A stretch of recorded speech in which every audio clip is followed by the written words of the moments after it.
Okay, so when looking at trig, I do want to do one practice problem together before we get into inverse trigonometry. So just to remind you, when we talk about trig, we look at a trig function, so that would mean sine, cosine, or tangent of an angle, so that would be in degrees, is going to equal some ratio. So that's going to equal opposite over hypotenuse, adjacent over hypotenuse, or opposite over adjacent. So it's really going to depend on what trig function is, what the ratio is. So this here is super important. So I'm just going to move this, move it up here. Something to just kind of remind ourselves as we go through. So for this case, we want to find x. So we're going to go through this practice problem here. If you want to give it a try by yourself, go ahead and pause the video and then come back and we'll do it together. So to start this problem, we do have a right triangle here that's I've highlighted in purple. And so we're going to work with that first, because if I see, we also have another one that I'll outline in pink. That's a little bit bigger.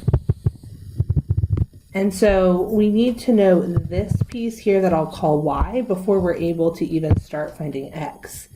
So to find y, I'm going to use the tangent function because I have my opposite and adjacent. So tangent of 56 degrees is equal to 115 over y.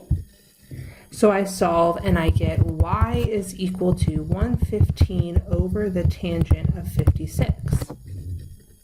So when I plug that into my calculator, I get 77.5685.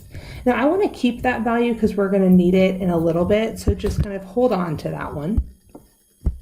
And then when I look at the big pink triangle, I'm going to call this entire side z. You could call it y plus x since you do have y, and then easily just solve for x that way, but there could be problems with that. So noticing this, my across or my opposite from 35 is 115 and adjacent is z. So again, I'm going to take the tangent of 35 degrees and set that equal to 115 over z. And I do the exact same thing when I solve. So z is equal to 115 over the tangent of 35. So I get z to be 164.237. So now that I have the entirety, I can then solve for x. So x is equal to z minus y, because I'm just looking for this piece from here to here. So I take z, subtract y, and I use these values. So scroll up in your calculator and highlight them, and then you can use them to subtract. So when I do subtract them, I get 86.6685, or if you wanted to round to 3 decimals, you would have 669. Now I'm going to encourage you to do the rest of these practice problems, so doing these two at the top as well as these other two on the bottom, and do those on your own and then check with the solutions in OneNote to see how you did. So with that being said, we're going to move away from trig and go to inverse trig. So when I talk about inverse trig, when we think about an inverse, the inverse undoes something. So if I think about a square root and a square, the square root would be the inverse of a square function because it's undoing it. So if I'm looking over here at this triangle on the right, I have an opposite and a hypotenuse, and I'm trying to find the angle. So if I'm sitting at the viewpoint of theta, I know I have my opposite and my hypotenuse, so anything with adjacent is not going to be what we want. So we're going to be using our sine function. So the sine of theta would equal 8 over 14. Now here's where the tricky part happens. I don't know how to find that. So what I'm actually going to do, so I'm going to rewrite this with a little bit more space. So I have sine of theta equals 8 over 14. So what I'm going to do to each side is take the inverse sine. So again, we're not multiplying by anything, we're physically taking the function of inverse sine. So this is where in the calculator you've seen a trig function with a -1. So I'm going to do the same thing on this side as take the inverse sine of 8 over 14. Now, I want to make a note here. So this is not an exponent. It's not a reciprocal. It's not being multiplied. It's none of that. It's purely the inverse sine. So we can read this as inverse sine is how we would read this. So just like a square root and a square cancel each other out, these would go away, and I'm just left with theta equals the inverse sine of 8 over 14.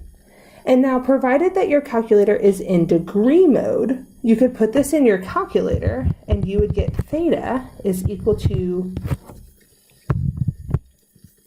34.850 degrees.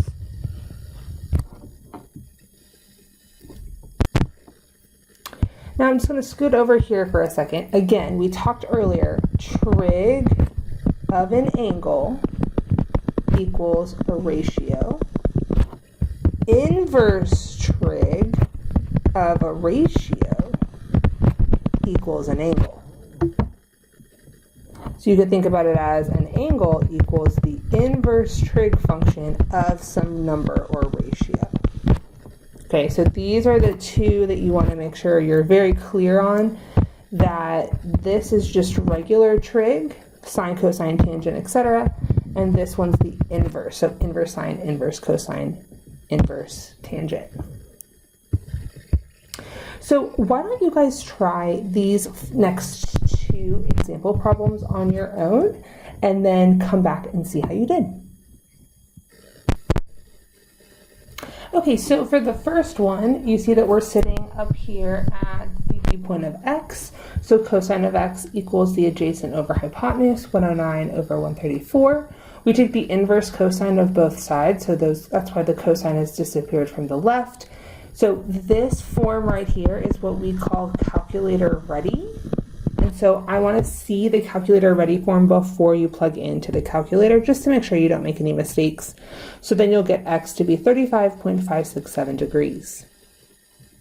As we go into the second one, we're solving for x and y. You can pick which one you want to start with. I chose x.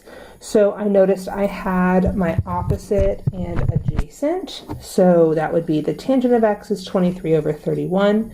X is equal to the inverse tangent of 23 over 31, giving me 36.573 degrees.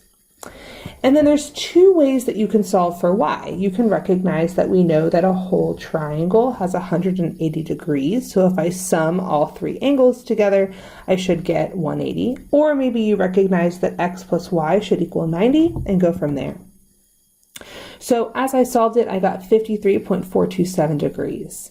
Now perhaps you wanted to use trig. You could. If you're here at the viewpoint of y, then you know that the tangent of y is equal to, now we've switched my opposite and adjacent, so that would be 31 over 23. So the inverse tangent of 31 over 23 would give me y, which happens to be 53.427.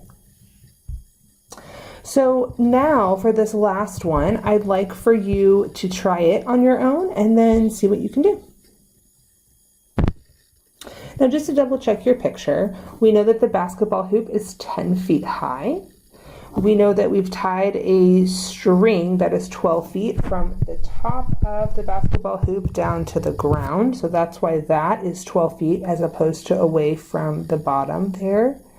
And then we wanted to find the angle that the string forms with the basketball court. So that's this angle here. And then don't forget, we have a right angle where the basketball hoop and the ground meet. So double check your picture and then see if that can get you started. So I noticed from my viewpoint, I had my opposite of 10 and hypotenuse was 12. So I used sine of theta to give me 10/12. So I used my inverse trig functions, that the angle equals inverse trig, inverse sine here, of 10 over 12. You could have reduced it to get 5 over 6. You're going to get the same answer regardless. And then you take that, the theta, plug into your calculator, and you get 56.443 degrees. So this next problem I'm going to let you do all on your own. It's asking you to find how long this side is all the way at the very top. I would recommend starting down here and just kind of work your way up through this picture, trying to find pieces that are helpful, etc., in order to get you to the top to figure out how long the side is. The answers to this is posted in OneNote as well, so you can double check your work.